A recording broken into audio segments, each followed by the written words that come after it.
السلام علیکم ورحمۃ اللہ وبرکاتہ۔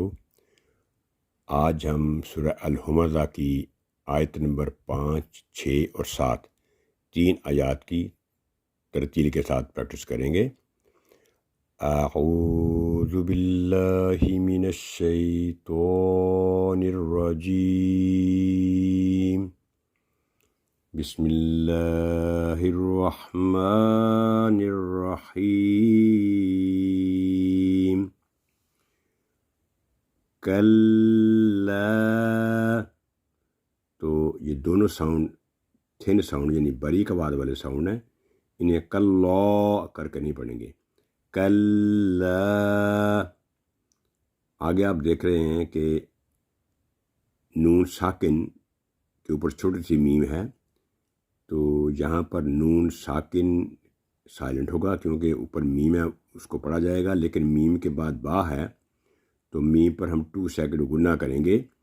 لَيُنبَذَنَّ،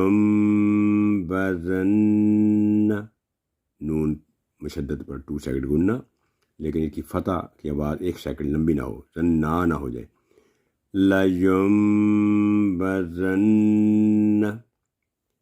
فِل ہو تو ماہ، فیل نہیں ہوگا یہ، کیونکہ یا بلینک ہے، اس کے اوپر کوئی علامت نہیں، اس کے بعد الف بھی بلینک ہے، دونوں پڑھنے میں نہیں آئیں گے۔ فا کو لام کے ساتھ ملائیں گے، لام ساکن کے ساتھ۔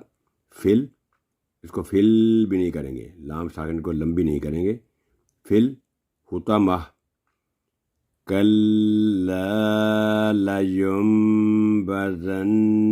فِي الْحُطَمَةِ، تو یہ جو حطمتی ہے، جب وقت پڑھیں گے تو تا کے جو 2 نقطے وہ ختم ہو جائیں گے اور ہا پر سکون کی علامت لگائیں گے ساکن کرنے کے لیے۔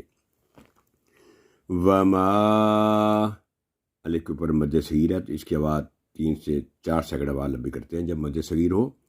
اد، کلکلا۔ را پر جب بھی فتح یا دمہ ہو تو پھر اس کو موٹا کر کے پڑھا جاتا ہے، جہاں پر ورٹیکل فتح کھڑی زبر ہے، را کا۔ ادراک، وما ادراک ما الحطمہ، نار اللہ، یہاں اللہ کے نام کی جو لام ہے، لام الجلالہ کہتے ہیں اسے، جب بھی اس سے پہلے حرف پر دمہ یا فتح یعنی پیش یا زبر ہو تو موٹا کر کے پڑھا جائے گا، صرف اللہ کے نام کے ساتھ یہ شرط ہے۔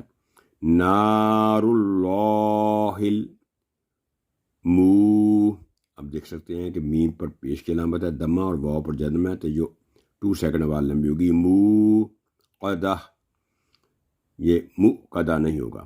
نار اللہ الموقدہ،